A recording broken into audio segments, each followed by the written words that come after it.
On vous a souvent raconté l'histoire de l'Afrique à travers les yeux des autres. Oubliez ça. Le Niger n'est pas né d'un trait de crayon sur une carte coloniale. C'est une terre d'empires puissants, de confédérations guerrières et de leaders qui ont défié les plus grandes puissances mondiales pour défendre leur liberté.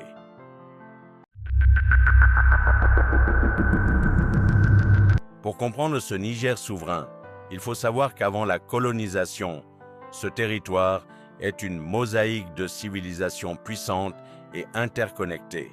Les Haoussa au sud, les Zarma Songhai à l'ouest, les Kanouris à l'est, les Touaregs au nord, les Toubous dans le nord-est et les Peuls répartis stratégiquement. Deux grands tournants géopolitiques vont tout changer. En 1591, l'empire Songhai s'effondre face aux Marocains. L'aristocratie Songhai, les Maïgas, descendants des Askia, se replient dans l'ouest du Niger actuel et y fondent des États résilients comme le Dargol, Terra, Kokoro et Karma. Maintenant, un idéal de noblesse guerrière. En 1804, Ousmane Dan Fodio lance un grand mouvement spirituel et politique qui fonde le califat de Sokoto au nord du Nigeria actuel. Mais le Niger actuel refuse la soumission. Les dynasties Haoussa souveraines se déplacent vers le nord pour préserver leur indépendance. Le Sarkin Katsina, en exil, refonde un État souverain à Maradi vers 1819 et le Sarkin Gobir fait de même à Tibiri vers 1840. Ses dirigeants lancent des contre-offensives régulières pour contenir l'expansion de Sokoto. À l'est, le royaume du Damagaram, avec sa capitale Zinder, devient la nouvelle plaque tournante incontournable du commerce transsaharien. Au nord, les confédérations Touareg, Kel Grèce, Kel Owi et Kel Dinik, développent une économie agricole et pastorale intégrée et performante. Entre 1851 et 1884, le roi Sarki Tanimoun transforme le Damagaram en une superpuissance régionale en modernisant totalement son armée avec des armes à feu à tir rapide et en faisant de sa capitale, Zinder, une immense métropole fortifiée par de gigantesques murailles de terre et de pierre. À l'ouest, dès 1856, le chef de guerre Maouri Karfé lance une grande lutte de libération qui embrase la région pendant 10 ans, aboutissant en 1866 au traité de Lafia-Toga, qui consacre la victoire et l'indépendance des peuples Zarma, Maori, Dendi et Kebawa, des forces locales qui seront plus tard unifiées sous la bannière d'Issa Korombe, le redoutable chef de guerre de Dosso. En 1890, la France et la Grande-Bretagne se partagent théoriquement la région sur le papier lors de conférences européennes, mais sur le terrain, les souverains nigériens refusent de céder leur territoire. Ainsi, le capitaine français Kazemajou, envoyé pour soumettre définitivement le Damagaram, est exécuté le 5 mai 1898 par le Sarki Amadou, qui réaffirme l'autorité absolue de son État. Pour imposer sa domination par la terreur, la France déploie en 1899 la mission militaire Voulet-Chanoine, une colonne d'invasion d'une violence extrême qui pille et massacre les populations sur son passage. Face à la brutalité, l'esprit de liberté s'embrase. La légendaire Saraounia Mangou, reine et chef religieuse de l'Arewa, tient tête héroïquement à l'armée française depuis son fief de Lougou, grâce à un sens tactique exceptionnel et une maîtrise parfaite de la brousse, tandis que la cité de Birnin Koni choisit elle aussi une résistance farouche et sanglante. Mais cette cruauté excessive déstabilise la colonne elle-même. Face à la folie meurtrière de leurs supérieurs, les tirailleurs africains se mutinent et abattent les capitaines Voulet et Chanoine le 15 juillet 1899. Le Damagaram livre sa dernière grande bataille à Tirmini le 30 juillet, où le Sarki Amadou tombe les armes à la main en défendant son royaume jusqu'au bout, permettant à la France de créer officiellement le territoire militaire du Niger, le 23 juillet 1900, même si dans le nord, la résistance continue de plus belle, menée par un jeune et brillant chef touareg qui refuse de plier, Kaosen Ag Mohamed. Au début du XXe siècle, la domination coloniale se fait de plus en plus lourde. Les impôts explosent, le commerce est étouffé, et les populations voient leurs moyens de subsistance disparaître peu à peu. Puis survient une catastrophe.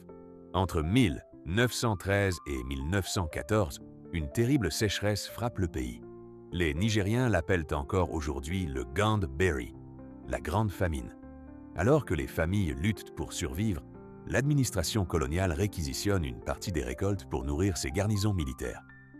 Face à cette situation, des milliers de personnes prennent la route de l'exil vers le Nigeria voisin. Mais certains choisissent une autre voie, la résistance. En décembre 1916, Kaosen Ag Mohamed arrive à Agadez.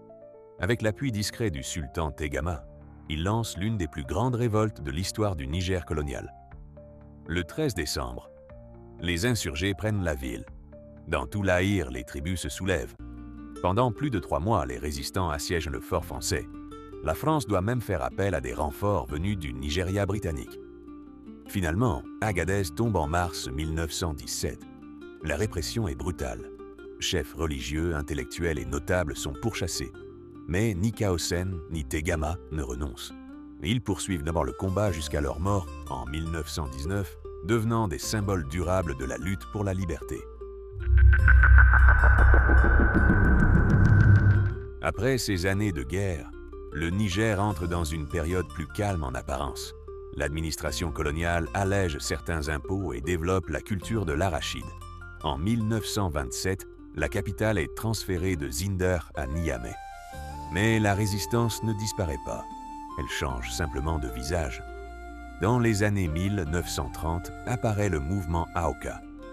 À travers des cérémonies spectaculaires, ses adeptes imitent et caricaturent les colonisateurs. Derrière cette mise en scène se cache un puissant message. Malgré la domination étrangère, l'esprit de liberté demeure vivant. Puis vient la Seconde Guerre mondiale.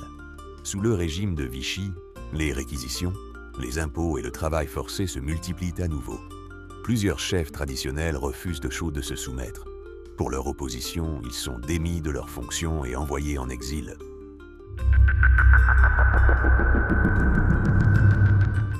Après la guerre, le vent du changement souffle sur toute l'Afrique. En 1946, le travail forcé est officiellement aboli.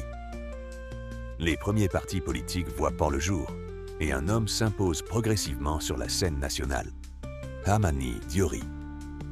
Quelques années plus tard, une autre figure attire les foules, Djibo Bakari. À la tête du Sawaba, il défend une indépendance immédiate et une profonde transformation sociale. En 1958, un référendum décisif est organisé par la France. Djibo Bakari appelle à voter non pour obtenir l'indépendance sans attendre. Mais le camp du « oui » l'emporte. Le Sawaba est écarté du pouvoir, tandis que Hamani Diori prend la tête du gouvernement autonome. 2 ans plus tard, le destin du pays bascule définitivement. Le 3 août 1960, le Niger devient officiellement un État indépendant.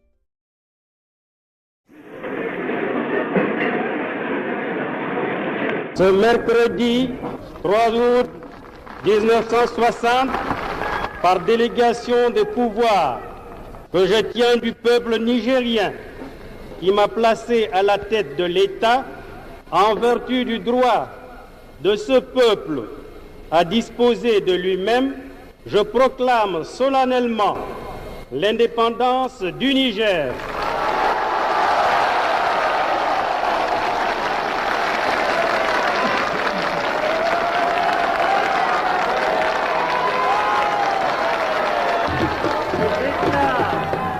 Que le Niger exerce et exercera à compter de ce jour sa pleine et entière souveraineté dans le respect des principes du droit international et de la morale internationale.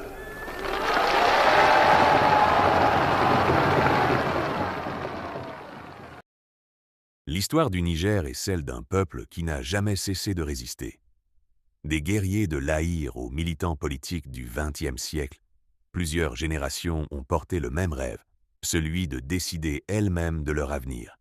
L'histoire du Niger ne s'arrête pas en 1960. Abonnez-vous pour découvrir les grandes figures, les résistances oubliées et les événements qui ont façonné le Niger et le monde d'aujourd'hui.